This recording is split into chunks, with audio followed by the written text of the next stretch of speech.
So I guess I'll call this meeting in order and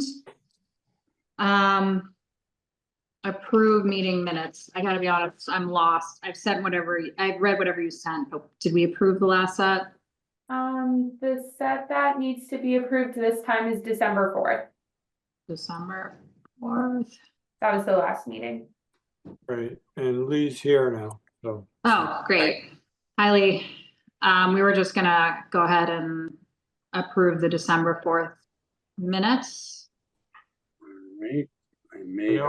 I know I read them a while back. I also know Right. I wasn't there. Did I usually send comments to Shannon if I have any? Do you recall if I did that, Shannon? You didn't do that. Chris Okay. gave me some comments that I implemented. Okay. Motion to approve. Yes, we have to do everything roll call here. Sorry, I forgot. Yeah. So let me do a roll call vote. Let me know if you're present. Lee Smith Present. and Mark Howell Here, and Elizabeth Agers-Moore is here. Okay, so do I have a second on the? yes. Okay, great. So all in favor? Lee, Aye. Mark, I'll abstain just because I wasn't here, but I did read them. great. Elizabeth says yes. All right, good. Chris, look at us not at our 12:10 time yet. Guess it doesn't matter. I'm used to doing this for zoning board where it really does matter, but Yeah, so No. efficient. I think it's probably fine. All right, Chris, updates? Yeah, so 3 quick updates. Generally, the governor's giving her State of the State speech. I think tomorrow night.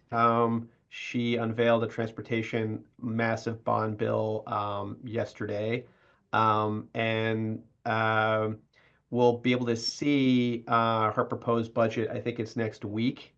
So last year at this time, we saw something about MCI, and we're not expecting anything this year, but we'll be looking closely at that proposed budget she files with the House.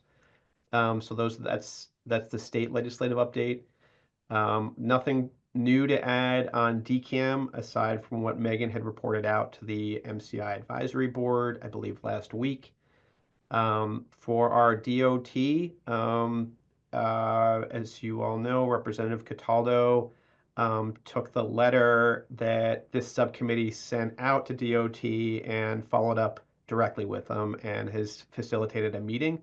So they are, a DOT staff is interested in having a kind of a meeting between staffers and certain officials on January 27th at 3 p.m. in the townhouse. I have been tasked with coordinating the staff list, and I think Shannon is coordinating the committee list. I think we anticipate this subcommittee attending, and perhaps the entire advisory board, and maybe some other people. So Yes, Shannon, I just RSVP'd today. So is it everyone on the advisory committee who got an invite? Everyone was invited, and we'll see who responds. Okay. Shannon, did you get my affirmative on that? I haven't checked the form today, but I will make sure you're there. All right. I did it shortly after I received it. Okay, thank you.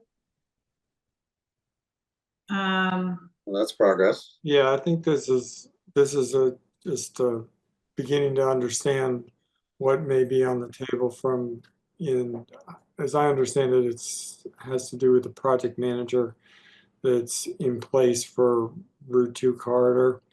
So we're hoping that we'll, bring our transportation staff and at least get that relationship started. I don't. Who is our transportation staff? In other words, like the town engineer, Alan Cathcart's public works people, who are already involved.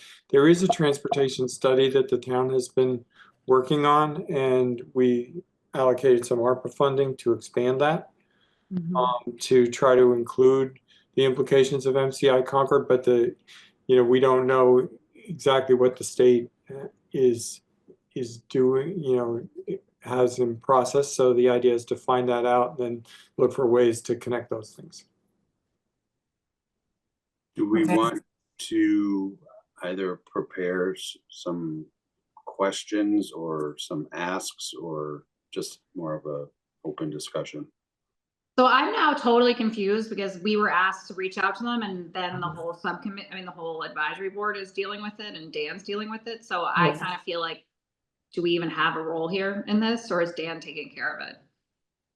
Well, I think our role primarily was to, try to get their attention, which we successfully did. And now we need to connect them to the municipal activities that are working on. So in a lot of ways, we are in the lead on it.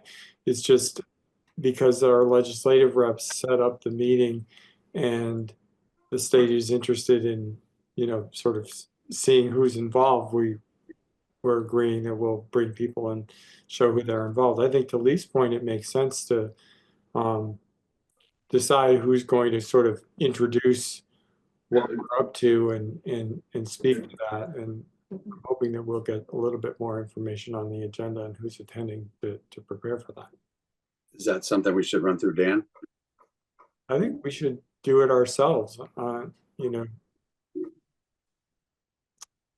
I think it's good to coordinate with the chair of the, advisory board, but, and again, deciding who's going to speak for the board is probably, what's your thoughts on how to do that? I mean, from my perspective, consistent with what Elizabeth said, I think we need to better understand who's on the board taking the lead on it. Hmm.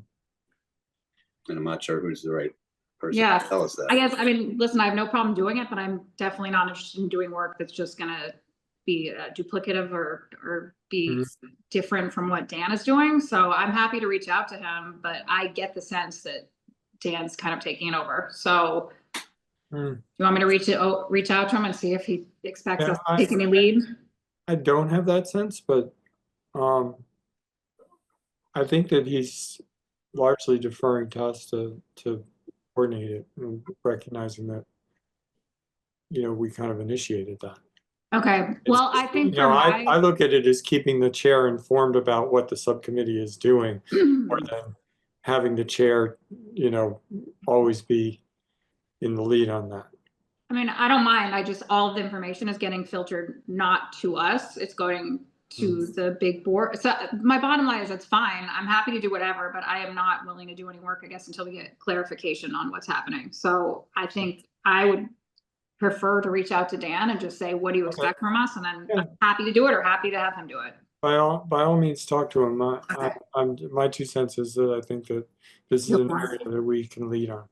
Yeah, I don't mind leading on it. I just want to confirm. Yeah. Lee, does that sound good to you too? More or less, I guess, even if we're not the lead on it, I think we should maybe propose some questions or topics for discussion. Yeah. Which perhaps the 3 of us could do independently and maybe circulate them through Shannon. That sounds like a good idea to me. And just a reminder, probably just more for you, Elizabeth, like we can't do serial communication. So it would be a violation of the open meeting law. So that's Right, why. just send everything to Shannon. She can circulate it to the rest of us. Yep. That's fine. So let me reach out to Dan. I mean, it's fine to start coming up with questions, but if there already is some list or people are already thinking of things, I'd rather just not duplicate everything. Yep. So I'll do that. And then Chris, did you have anything else? Just 2 other quick updates. So one is that the governor's administration really over the last 2 years has worked hard on housing affordability and has created a cabinet position and staffed up housing in livable communities. It appears her next priority, aside from general affordability to living in the Commonwealth, is transportation, and we expect that to be a big initiative of hers for this calendar year and really the next fiscal year. So this particular request lines up with one of her key focus areas coming up. And then my second update was just the Office of Economic Development finally sent us over a signed contract. So that's great news for the earmark. That's $475,000. They sent it over a few days ago. They dated it December 19th, and the state has agreed to pay for MCI, costs for the earmark, so for December 19th through June 30th, and has agreed we will just operate on a sequential earmark basis. So once we've exhausted this 475, we'll draw upon the next the 250 earmark, the second earmark. So it's good news. It took them a little bit longer than we thought, and they kind of apologized for that, but they had a lot of earmarks to push out. So what would we have in terms of process to begin to sort of track spending against that, or at least committed and actually expended? Do we have some support for getting that in place? Yeah, so we have let finance know that this will be coming in, and they'll set up a separate account number for this matter. Mm-hmm. I think I'll be tracking Mark. Okay. So who is submitting requisitions and deciding what we're asking money for? So I think we already have the sort of draft spending plan that went to the select board. So I guess that would be the starting point. And then I'm sort of saying, okay, if that's the starting point, it might change, but let's see how far into this 475 we already are, so that we can, know when to push the button to say, let's start getting the next contract in place. Because my sense was that some of the identified costs, especially around the wastewater treatment facility, more or less use this pretty much right away. So they won't even entertain putting the second contract together until we've used the first funds? I think a lot of the work has been done to iron out the contract requirements, so we don't anticipate there being much time to set up that second contract. Not nearly the time it involved to set up the first one. Yeah, I mean, understood, but at the same time, is there any reason to not get started on it now? I mean, If we can show that, some or all of the 475 is encumbered by a contract or otherwise, would that be sufficient to start requesting the remainder? Yes. Yeah. I mean, that's what I'm suggesting, is that we sort of put together a status of where we are and then look at it, so that we have an idea of when we get that point. Like, I would think it would be top of mind for them. They'd be familiar with our project, understand that we've got a June 30 deadline, and should be pretty much identical. Change the number. right. And that it took them so many months to get it to us, that could understand that we'd want to get it going sooner rather than later. All right, well, so Mark, it sounds like we're going to look, I mean, then the select board's going to look at what we spent. Is that how it works? And then see if we need to go back for the other contract? Yeah, I mean, I think that, this is all under the town manager does that. So the select board doesn't have to do anything. It just is like, getting invoices and paying them, and, making sure that they're funded on the contract. What I guess I'm looking ahead to is we're, 12 days away from getting responses to our RFP back. And as soon as we get that, that's the next trigger for, let's rebuild the budget based on what it looks like. I mean, it's going to take us a week, 10 days to try and select somebody, but as soon as that happens, we're going to have a much better idea of what our spending looks like for the remainder of this fiscal year and beyond. And so, I feel like we're 3-4 weeks away from being able to put the budget in front of them and say, look, we told you we were spending all this stuff, and now we've got this other contract that we're looking to sign that spends even more. So let's get moving. Yeah, I mean, that makes sense. To kind of wait until we see what those proposals are. Yeah, I mean, that's I think we'll know that before we meet again next. So Yeah. it's like the next meeting kind of topic. Yeah, and so that gets into the other thing I wanted to go over, which is, I know, Chris, I think you sent out something to Mark. I don't know, about asking about what you would discuss in our broader meeting, Mark, about putting together something about the funding, the options for funding mechanisms running through 2026. Yeah. So I've asked the town manager specifically to try to, make a proposal. The warrant for town meeting opens this week, Friday. right? Yeah, Friday, and closes in a month. And so depending on what specific mechanism we think is the right vehicle for holding this budget and spending going into the next fiscal year, there may need to be an article formed on that. So what I asked her to do was, and she said that she would work with Anthony Ansaldi in the finance department and decide, what does it look like? Does it look like a revolving fund? Does it look like a project account? Does it, what sort of allocation might we want to make as a placeholder? Because what we really want to do here is, once we start, we don't want to have to stop. So we need something in place, even if at this stage of the game it's a contingency saying, well, maybe we'll find another way to fund it, but in the event that we don't, this is what we're going to do to make sure this is funded into next year. I mean, what are the options? I mean, so we have this money, and then what are other options that we would have to? Well, it's more of an accounting thing. It's like, what's the account that's holding this, and what are the appropriation and disbursement mechanisms that are used for that account?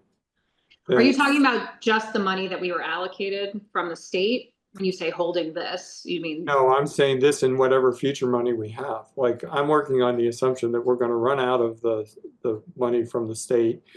We're either going to spend it or it's going to disappear on June 30th. So what I'm really asking for here is that we have a mechanism whereby we know that this project continues to be funded come July 1.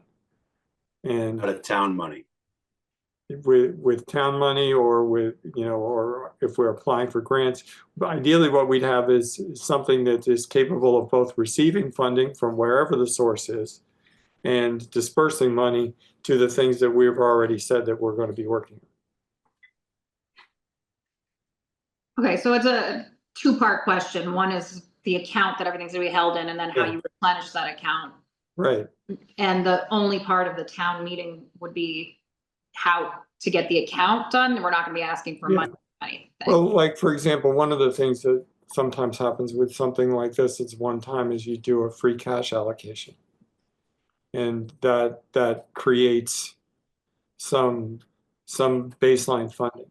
Another place that could be a potential source is we still have, we're still working our way through the ARPA money, which needs to be committed by the end of, needs to be committed and spent on a certain time. But if there's any ARPA money left over, this would be a great place to write a memo that says we're committing whatever's left of ARPA to this project, because that could, trigger our continued access to that funding. So we just need that mechanism, and we need the finance department to say, this is how we're going to do it. It was my understanding that the ARPA money needed to be committed by December 31, 24 and spent by the end of 5. So it may be too late for that, but yeah, I'll know better than me. Is that true? I mean, what, did we miss the deadline for? My understanding is that as of right now, all of the ARPA money has been committed one way or the other, right. But that doesn't necessarily mean, you could, for example, some of it went into the parking meter fund. and the parking meters have been discontinued since then. So there's this money that went into parking meters that needs to find a way to be spent on something else. So, and my understanding is there's some room that you can do to say, well, I thought I was going to spend it on this, but I didn't quite spend all of it or whatever. So now I want to use what's left over for that. So that's the kind of thing, details that we need a structure to absorb. Okay. Yeah, maybe if I could add a little bit to that, Mark. Sure. Carrie asked me just to provide a quick update on ARPA to the select board on January 27th, so I'm preparing that. The obligation deadline was 12/31/2024. The town has obligated all its ARPA funds.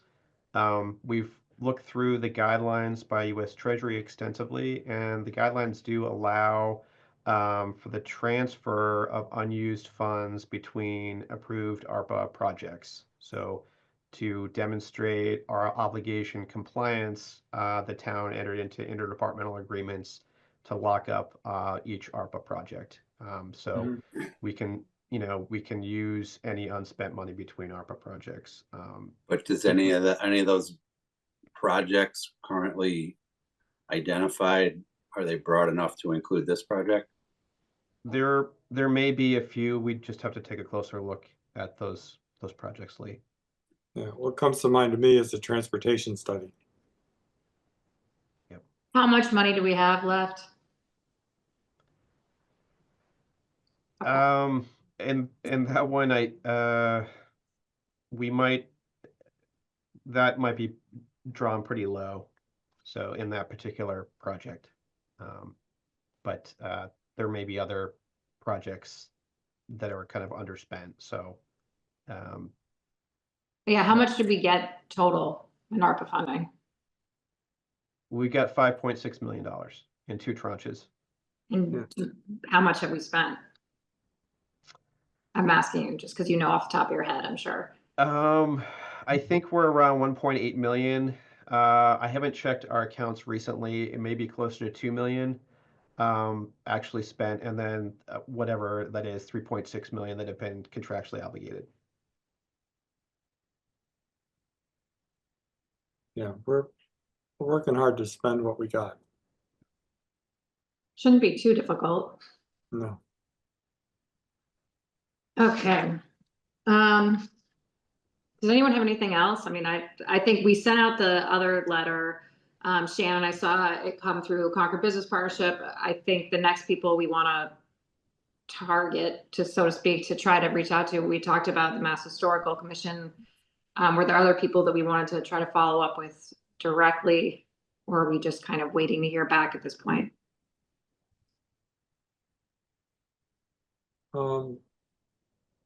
I think we should focus on who we need to support the planning efforts, and so I think Mass Historical is definitely one of those.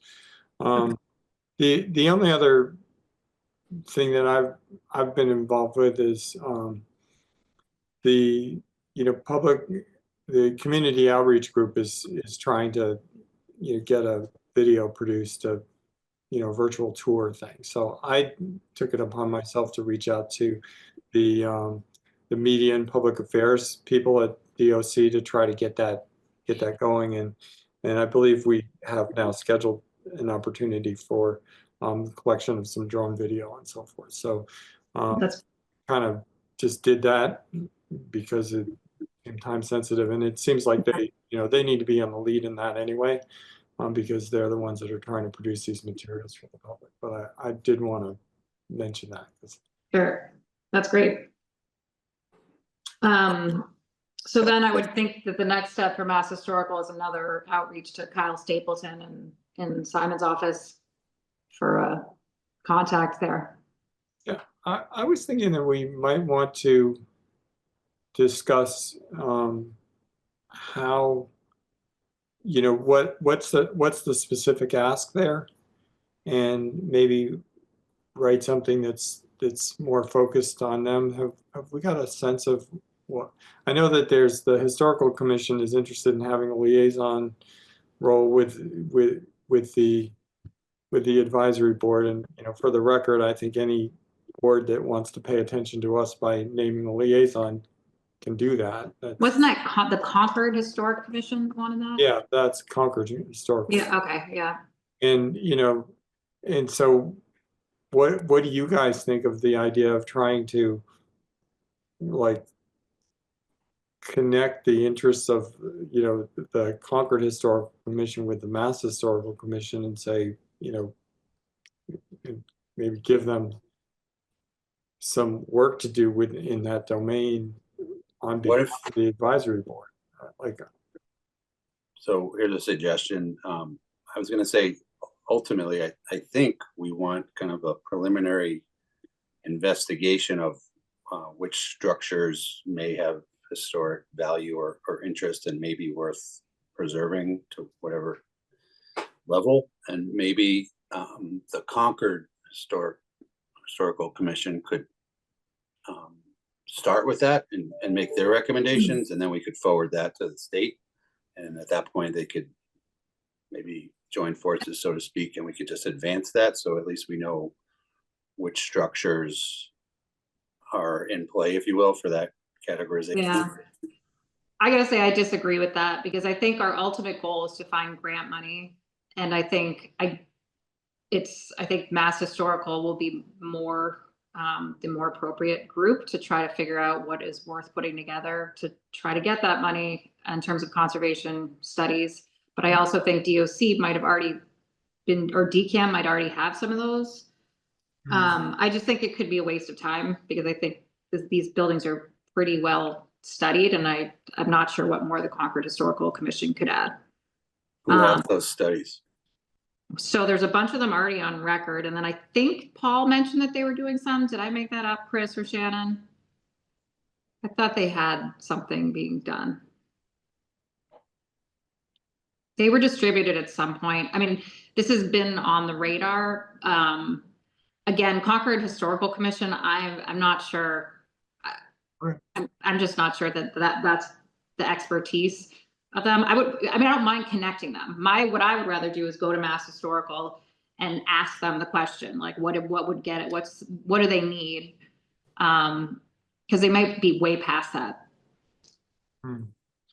So I kind of agree with the idea of asking Mass Historical to identify what they consider important or, you know, significant, and then processing that information, asking the Concord group to help us understand the answer that we get back. Or even if they say, listen, there haven't been enough studies, these are the studies that we need, but in order to get grants, we would need, you know, very high level, professionally done studies. So Concord Historical Commission won't be able to do those internally anyway. Who gives grants like that? This is something that I'm not familiar with, so I'm really. I don't know what grants are available here either, but I would think that Mass Historical is a place to start. What do you have? Grants for what? Studies? And preservation. Like actual maintenance, that kind of thing? Mm-hmm. Actual restoration. I don't know what's out there. I mean, the grants exist for those things, but I don't know I don't know the fact that it's owned by them, you know, the state makes a difference. I think it's the preliminary question is Mass Historical. You know, what are we looking at? Where could we go? And what resources should we use? And then I'm happy to try to find a contact through Kyle Stapleton and have an initial conversation. And if they're like, wow, we really should get Concord Historical Commission involved, then fine. Yeah. So if that's all right, why don't I start that discussion and see where it gets us? I mean, and I'm not saying don't involve Concord Historical Commission. I just, again, don't want to duplicate work or. Something for future thought. I know the state owns it now, but we may want to consider an application for next fiscal year to the CPA. Yeah. CPC.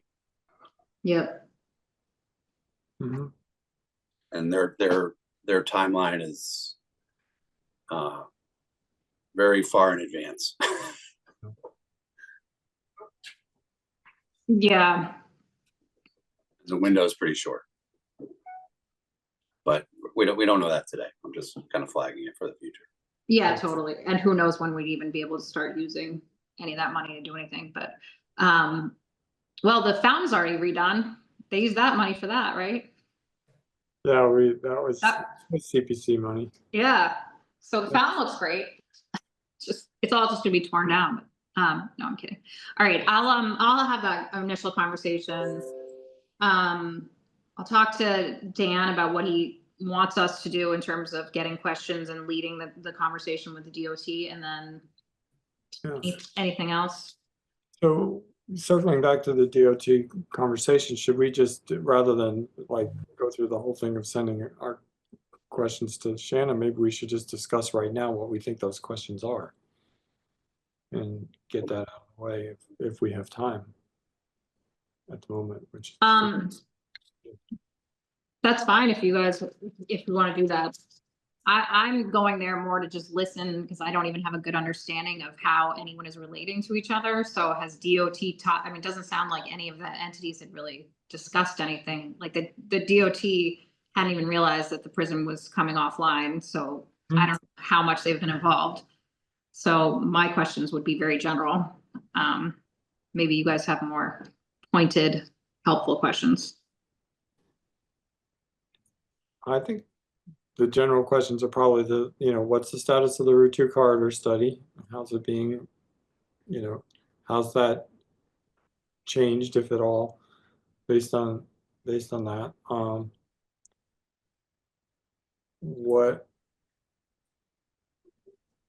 That's probably the main one. There was that survey that I mentioned a few times about, traffic usage, and is that data available, and is that something that we could, see or feed into the transportation studies that we're trying to do?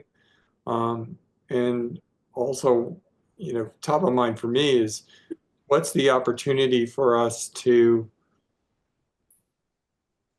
coordinate in terms of planning and design some assumptions about, or information about how we might be proposing to reuse the property.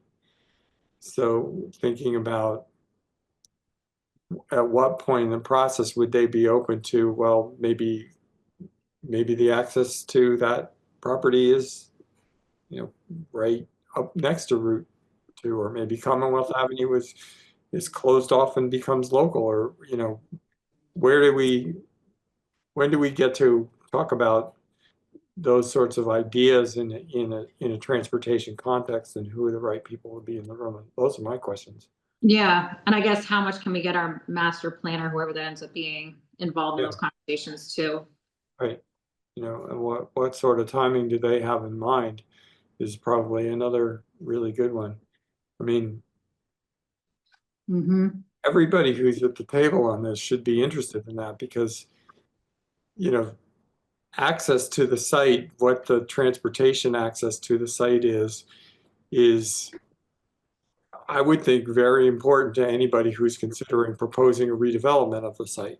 They want to know what sort of facility capacity are they going to have when they consider a proposal. The DCAM should be interested in it, and we should. Chris, to your point, tomorrow on the state of the state, you think the governor is going to announce anything more about transportation? I know you mentioned this is next on our list. I think that this project could likely get some traction in this calendar year. If she comes out publicly tomorrow, like she's supposed to, with big announcements about her transportation initiatives. There you go. Okay. So we might be having a different conversation at our next meeting. I'm sensing you know something, Chris, so we'll No. You don't have a direct line to the governor, okay. No. Not her ghostwriter. So, and I don't know what to do with this, but I'll just say it out loud. It seems to me that in an analogous way to the Concord Historical Commission, having some interest, or there's the Transportation Advisory Committee who's been looking at transportation issues in Concord. The question is, how does that local effort, working on the assumption that they're kind of our local expertise about transportation issues, what do we do with the legal and government affairs sort of to facilitate getting a productive, piece of work going in there? I think that's a really good question for our role as we engage with topics like this. Is it worth inviting a rep from them to this meeting on the 27th? It occurred to me that it might be, maybe have the chair. I think that's Mark Galis. Because I think they're already involved in the transportation study that was going on anyway. So maybe that's Yeah. I mean, it doesn't sound like if we're limited. When I first saw emails about this, it sounded like they only wanted a certain number of people at this, but now it sounds like it's pretty large group. So, doesn't bug me unless we want to ask Dan that question. It only bugs me in the sense that I don't want to not waste, but I don't want to have our time asking our questions taken away by that committee's questions getting asked at that time. Well, I think it's more an invite to hear what the conversation is and take it back to their group. Because otherwise they'll come asking us and then we're playing telephone. Shannon, do you want to send that invite or ask Dan and to confirm that that's okay, and then send an invite? Yep, I can do that. Yeah, let's just do that. All right. And then Lee, did you have any questions that you want to add now that Shannon could take notes on for that session, or do you want to? I'd like to know if, in light of the prison closure, if there's a now or will be a dedicated project team at MassDOT focused exclusively on the Rotary, in the context of that redevelopment. I think the existing studies are kind of out the window. It's a completely different project now, as far as I'm concerned. Mm-hmm. And if none of that has been done yet, I think we should be making a hard ask for it to begin immediately. Yeah. And just how they perceive that process to go. But I think, our real ask, and I think DCAM's ask, should be to have, whatever the ultimate project plan is, to be teed up and ready to go around the same time as the actual redevelopment of the prison property begins. And if there's transportation money coming out tomorrow, then this is a pretty good time to ask for some of it. Yeah. Right. Is Simon going to be at that meeting? The 27th? Yeah, So I believe Representative Cataldo and I think Senator Barrett and Representative Gentile right. have been invited. Right, now that you say that, I did see that. I mean, those are the guys that are going to know and where the money is available and what's happening. So if we're all in the room with them, I think it's great to raise those points. They might even have some pull with it. Who knows? Anything else? I have kind of an unrelated question, but it just kind of occurred to me. I'm wondering whether, as part of, we could spend part of our appropriation on, I'll just call it a short-term Town of Concord staff position that could really be dedicated to this project. I'm not sure what level that might be, but not a permanent position, but Like a project manager type role. Someone with, I'm not sure. It's just really conceptual. Can we use some of that money to hire someone for a few years or whatever, for even 1 year? And then It's not a bad idea considering how much we're asking of all the staff members to kind of just do things. right, who all have a million other responsibilities, and if we could get a dedicated person, especially as this thing ramps up, Yeah. that might be helpful for And then everybody. Shannon doesn't have to and Chris don't have to try to keep track of every single thing either. Mark, what are your thoughts on that? Well, correct me if I'm wrong, but my understanding was that we can get reimbursed for staff time under the contracts. That was one of the things that I think the Executive Office of Economic. I thought that's what Megan said, right? Yeah, had said. And, you know, you might have noticed, and I'm not going to remember her last name, but Alyssa, the new planning director, is coming on board. And what I think that Carrie has certainly signaled is that she's, you know, reallocating and prioritizing this within the staff that we have. And then I think the other element that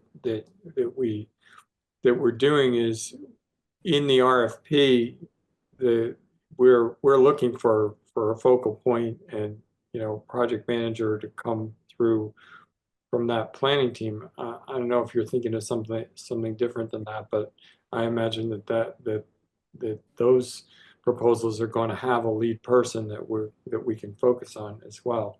So I don't think it's a bad idea. I'm just wondering whether it might already be covered by the sort of repositioning of, you know, really Megan's been freed up to major in this.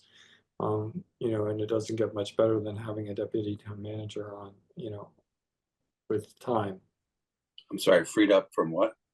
From her, the running Department of Planning and Land Management. Oh. Sorry. In order to be able to really dig in on this.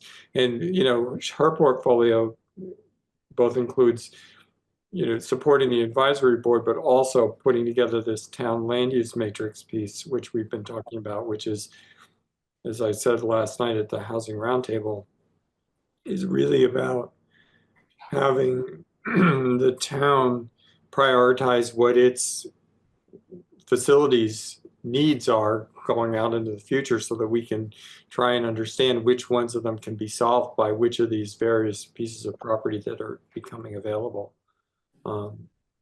to us in the foreseeable future. So she's really kind of, but I you know, I think the basic answer to your question is yes, of course we can, to the extent that it's in, you know, supporting MCI Concord, we can get spending covered by that.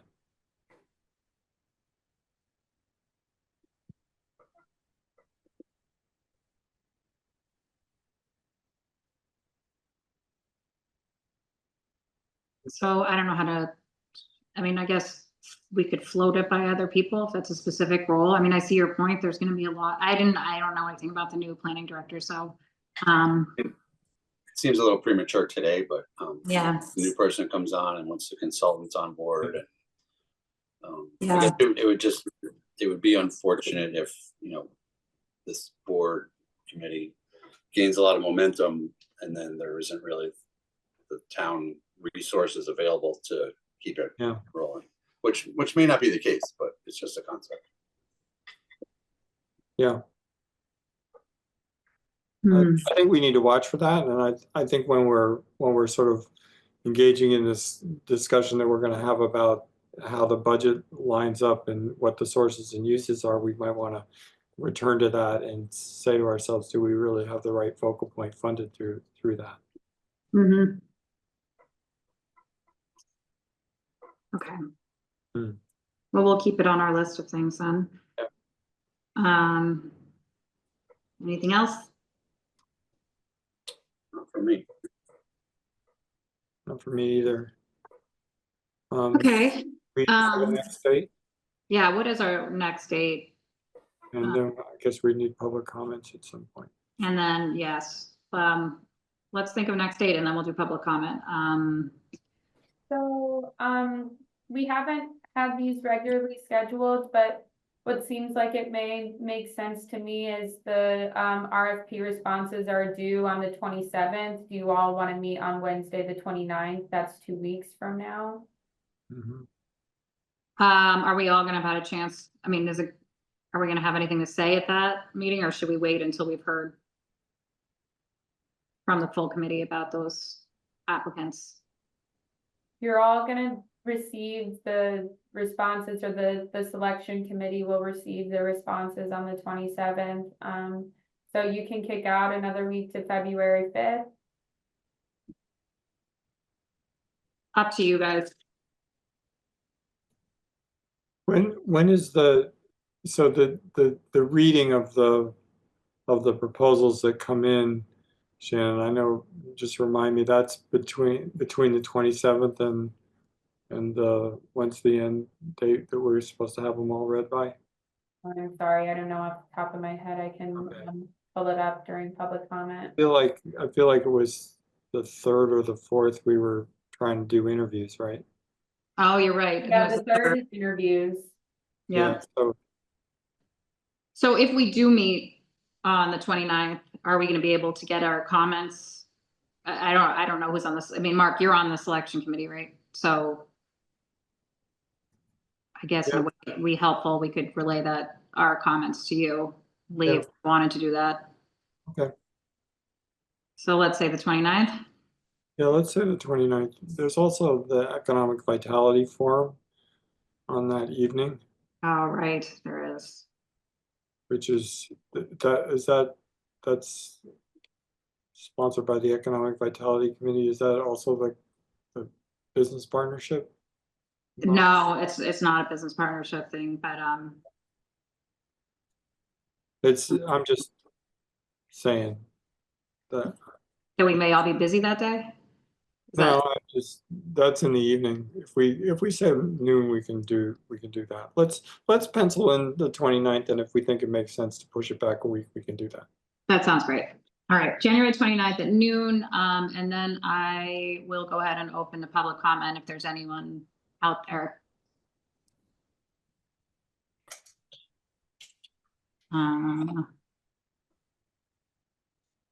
All right, I don't see anyone with their hands up, so I'm gonna say there is no public comment.